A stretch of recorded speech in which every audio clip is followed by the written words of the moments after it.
దాంట్లో ఒక్క నెల చూస్తేనే ఒక 200 కోట్లు ఎంతో, ఒక సంవత్సరానికి లెక్కేస్తేనే 200-300 కోట్లు వచ్చింది. 5-6 నెల ఈ 5-6 ఏళ్ళది లెక్కేస్తే 3 ఏళ్ళు 4 ఏళ్ళు అయినట్టుంది. అవి లెక్కేసి ఇట్లా చాలామంది నచ్చితే నజరానా, నచ్చకపోతే జుర్మానా.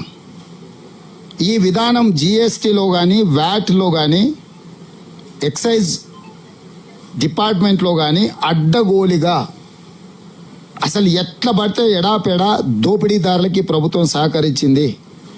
ఈ 300 రోజుల్లో దాదాపుగా నాకు ప్రతి నెల 700-800 కోట్ల రూపాయల ఆదాయం పెరిగింది.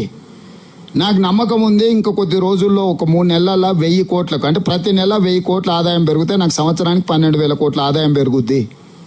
12,000 కోట్ల రూపాయలతో నేను అమలు చేస్తున్న సంక్షేమ పథకాలకు ఏమేమి అవసరం ఉందో వాటన్నిటి కూడా ఒక పద్ధతి ప్రకారం ఖర్చు పెడతాము. దుబారా తగ్గిస్తాము, సోకులకు ఖర్చు పెట్టము,